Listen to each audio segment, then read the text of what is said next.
السلام علیکم ورحمۃ اللہ وبرکاتہ۔ پیارے بچوں، یہ اردو سبجیکٹ ہیں جس میں 5th کلاس کے لیے اردو سبجیکٹ ہیں جس میں ہم آج میری کیوری کی لیسن پڑھ رہے ہیں۔ تو کل ہم نے 2 پیرا اس لیسن کے مکمل کیا، تو آج ہمیں پڑھنا ہے 3 پیرا۔ یہاں سے 1894 عیسوی میں انہوں نے ایک مشہور سائنسدان پیری کیوری سے شادی کی۔ دونوں میاں بیوی ایک ساتھ کام کرنے لگے۔ انہیں یورینیم کے موضوع سے دلچسپی پیدا ہوئی۔ 1894 عیسوی میں میری کیوری نے ایک مشہور سائنسدان کے ساتھ شادی کی جس کا نام پیری کیوری ہے۔ جب ان کی شادی ہو گئی تو دونوں میاں بیوی ایک ساتھ کام کرنے لگے، تو انہیں اس موضوع پر بہت دلچسپی پیدا ہو گئی۔ پیارے بچوں، کس پر؟ یورینیم کے موضوع پر۔ کچے یورینیم سے روشنی کی کرنیں پھوٹتی ہیں، لیکن اس وقت کسی کو یہ معلوم نہیں تھا کہ یہ کرنیں کیا ہیں اور ان کا کیا استعمال ہو سکتا ہے۔ تو پیارے بچوں، یہ کسی کو معلوم نہیں تھا کہ یہ کرنیں کیا ہیں جو اس یورینیم سے نکلتی ہیں۔ دونوں میاں بیوی کو ان کرنوں کا راز معلوم کرنے کی دھن سوار ہو گئی، تو دونوں اس راز معلوم کرنے کے لیے دن رات محنت کرتے تھے۔ میری کو یقین تھا کہ ان میں ضرور کوئی ایسا جوہر چھپا ہوا ہے۔ تو یہ جو پیارے بچوں، یہ جو میری کیوری یہ ہر وقت اسی کوشش میں رہی کہ یہ جو یورینیم ہے اس میں ضرور کوئی نہ کوئی جوہر چھپا ہوا ہے، جس سے ابھی تک دریافت نہیں کیا گیا۔ تو ابھی تک اس کی دریافت نہیں ہو گئی۔ اس نامعلوم جوہر کو تلاش کرنے کے لیے انہوں نے ایک پرانے اور بوسیدہ مکان میں اپنا تجربہ بنا لی۔ تو اس نے میری کیوری نے ایک بوسیدہ مکان، ایک پرانا مکان اس کے لیے رکھا، جس میں انہوں نے ایکسپیریمنٹل روم ایک بنایا جہاں پر وہ تجربہ کر رہے تھے، جہاں وہ دونوں برسوں یورینیم پر مختلف تجربے کرتے رہے۔ پیری کیوری تو کبھی کبھی بہت ہی مایوس ہو جاتے، مگر میری نے ہمت نہیں ہاری۔ جو اس کا شوہر تھا وہ کبھی کبھی مایوس بھی ہو جاتا تھا کہ اب کیا کریں ہم، لیکن میری کیوری نے کبھی ہمت نہیں ہاری۔ اس نے ہمت کی، اس نے محنت کی لگن کے ساتھ۔ وہ خود بھی جی جان سے محنت کرتی رہی اور ساتھ ہی اپنے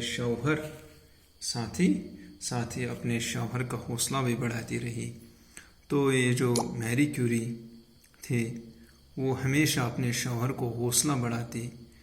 وہ کہتے تھے اپنے شوہر کو کہ آپ حوصلہ رکھیے، ہم ضرور اس یورینیم کے بارے میں سب کچھ معلوم کر سکیں جو اس میں چھپا ہوا راز تھا وہ ہم معلوم کریں گے۔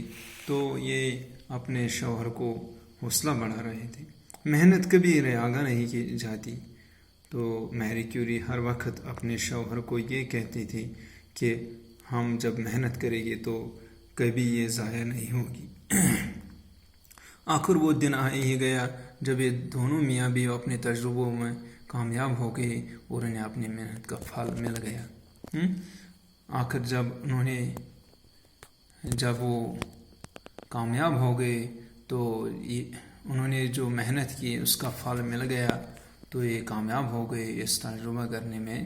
ایک دن دونوں شام کو اپنے تجربہ گاہ سے تھکے ماندے گھر لوٹے، مگر دونوں بے چین تھے۔ جب وہ گھر واپس آئے، آرام سے سو نہ پائے اور دوبارہ تجربہ گاہ کی طرف چل دیے۔ وہاں پہ انہوں نے آرام نہیں آئے تو وہ دونوں دوبارہ اپنے تجربہ گاہ کی طرف گئے۔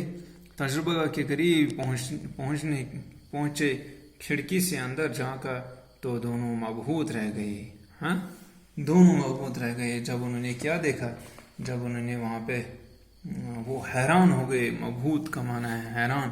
وہ حیران ہو گئے۔ اندر میزوں پر رکھے پیالوں سے دھیمی دھیمی نیلی شعاعیں پھوٹ رہی تھی۔ تو انہوں نے وہاں پہ دیکھا کچھ کرنیں۔ ان دونوں کی خوشی کی کوئی انتہا نہ رہی۔ اتنی خوشی ہو گئی، انہوں نے آخر ایک نیا جوہر دریافت کر ہی لیا. تو وہاں پر آخر نیا جوہر دریافت کر لیا. یہ نیا جوہر کیا تھا؟ ریڈیم تھا. ساری دنیا میں اس دریافت کا شہرہ پھیل گیا. جب انہوں نے وہ دریافت کر لیا تو ساری دنیا میں اس کی شہرت پھیل گئی. اگلے ہی برس 1905 عیسوی میں میری کیوری اور اس کے شوہر پیری کیوری کو طبیعت میں دنیا کا سب سے بڑا انعام نوبل پرائز دیا گیا. تو 1905 عیسوی میں ان دونوں میاں بیوی کو کیا دیا گیا؟ نوبل پرائز انعام دیا گیا. پیری کیوری نے یورینیم پر اپنا کام جاری رکھا اور اس سلسلے میں کئی مفید باتیں معلوم کیے. اس کام کی زبردست تعریف ہوئی اور 1911 عیسوی میں میری کیوری کو دوسری مرتبہ نوبل پرائز سے نوازا گیا. 1911 عیسوی میں دوبارہ اس کو نوبل پرائز ملا گیا. ریڈیم ایک بہت ہی کارآمد جوہر ہے.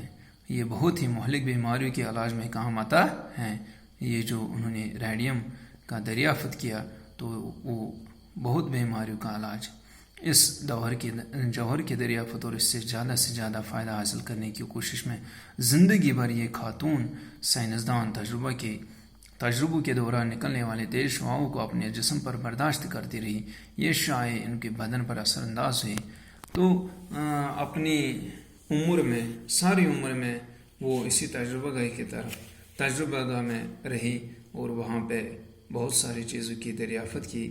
تو یہ جو انہوں نے ریڈیم دریافت کیا تو اس میں جو شعاعیں نکلتے ہیں وہ ڈائریکٹ سیدھے اس کے جسم پر پڑتی ہیں. تو انہوں نے برداشت کیا، لیکن آخرکار اس کا اثر اس کے جسم پر پڑ گیا، جس کے نتیجے سے میری کیوری کو خون کا کینسر لیوکیمیا ہو گیا.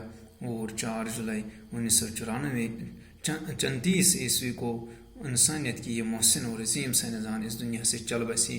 تو جس کی وجہ سے جب اس کو خون کا کینسر ہو گیا، جس کو ہم کہتے ہیں سائنس میں لیوکیمیا، جب اس کو ہو گیا ان شعوز کی وجہ سے، تو 4 جولائی 1934 4 جولائی 1934 عیسوی اسمز درائی یم دنیا اتنی عظیم سائنسدان جنہوں نے یہ ریڈیم دریافت کیا. پیارے بچوں، آج یہ لیسن ختم ہو گئی، میری کیوری کا لیسن. انشاءاللہ کل ہم کوشچن کریں گے، اس کا مشق کریں گے.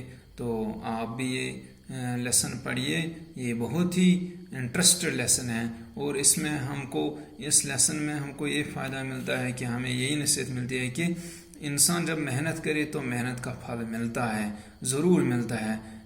تو پیارے بچوں، آپ بھی محنت کرو، آپ بھی زندگی میں کچھ حاصل کرو. باقی والسلام.